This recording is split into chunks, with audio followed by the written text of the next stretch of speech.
대한민국 정부는 26년 3월 13일 0시를 기점으로 1997년 유가 자유화 이후 30년 만에 처음으로 석유 최고가제를 전격 시행했습니다. 정부가 직접 정유사의 공급 가격을 통제하며 휘발유와 경유 가격을 각각 리터당 1,724원과 1,713원으로 묶어두었지만 주유소에서 느끼는 체감 온도는 여전히 싸늘합니다. 먼저 가격 인하의 비대칭이 눈에 띄는데 정유사 공급가는 즉시 낮아졌어도 서울 지역 주유소의 실제 판매 가격은 리터당 약 38원 하락하는 데 그쳤습니다.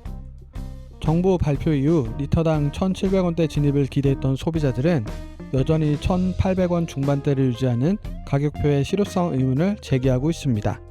국민들이 정부의 가격 통제를 즉각적으로 체감하지 못하는 가장 큰 이유는 원유가 수입되어 소비자에게 도달하기까지 발생하는 물리적 시간의 벽 때문입니다.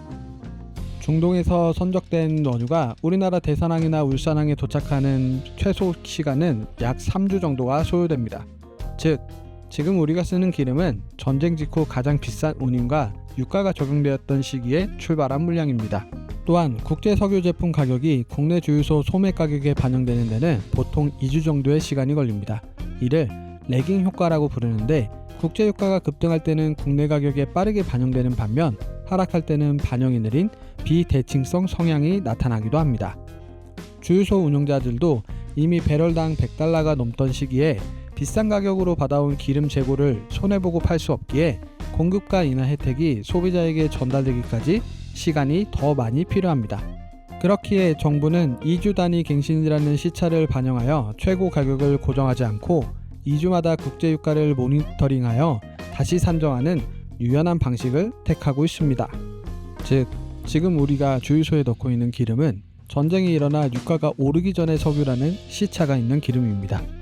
호르무즈 해협이 봉쇄되어 원유 공급의 시차가 이제 곧 다가옵니다. 그리고 대한민국은 그날이 석유 최고가제를 시행하고 2주 뒤인 3월 27일부터 4월 초까지 대한민국 셧다운의 시작점에 들어간다고 보고 있습니다. 미디어에 의하면 트럼프는 이란과의 협상이 시작되었다고 하지만 이란은 트럼프와 협상한 적이 없으며 호르무즈는 예전으로 돌아가지 못한다고 말합니다. 전쟁이 끝날 기미가 보이지 않는다는 말은 다시 말해서 중동 원유 공급이 예전처럼 돌아갈 수 있는 상황이 적어도 지금은 아니라는 거죠. 이번 사태가 단순히 기름값에 대한 문제라고는 볼 수 없는 게 석유라는 연료가 지닌 다양성 때문입니다. 석유는 단순히 자동차를 움직이는 연료를 넘어 원유를 정제하면 휘발유 외에도 나프타라는 핵심 물질이 추출됩니다. 국내 나프타 수요의 절반이 수입에 의존하고 있으며 그중 60%가 중동에서 오고 있습니다. 현재 호르무즈 해협 봉쇄로 나프타 가격은 전월 대비 50% 이상 폭등한 상태죠. 나프타를 분해해 만드는 에틸 공급에 차질이 생기며 2만여 개의 국내 플라스틱 가공업체 중 90%가 4월 생산 중단 위기에 처해집니다. 또한 비료의 주 원료인 요소와 유황 역시 대부분 중동에서 수입됩니다. 현재 약 110만 톤의 비료 화물이 해협에 묶여 있으며 이는 농작물 수확량 감소와 식품 가격 폭등으로 이어지고 있습니다.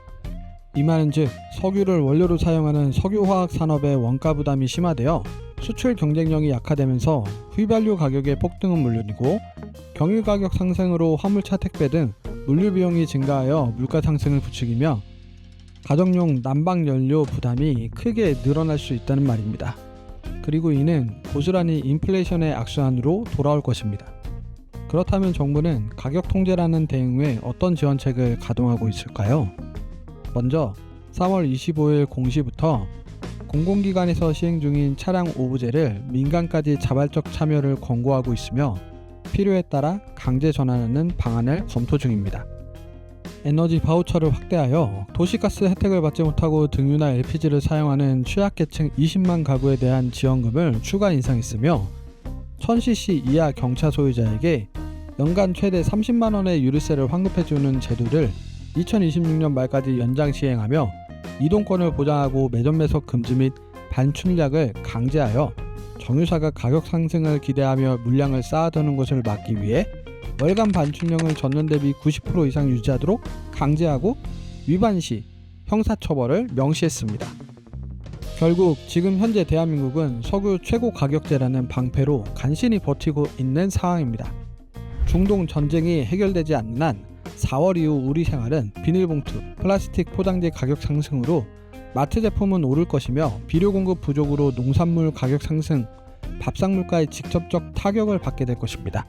또한 여수와 울산 등 석유화학단지 공장들이 원료 부족으로 가동을 멈추거나 산업수당이 사라져 경제가 축소될 것으로 예상합니다.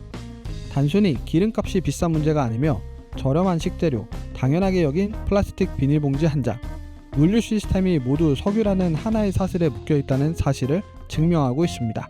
최고 가격제는 단기적 가격 폭등을 막아내고 있지만 원료 자체의 물리적 부족이라는 근본적 문제는 지금 전 국민적 대응을 필요로 하고 있습니다. 석유 시차로 인한 에너지 고갈 현실에 우리 대한민국의 선전을 응원합니다.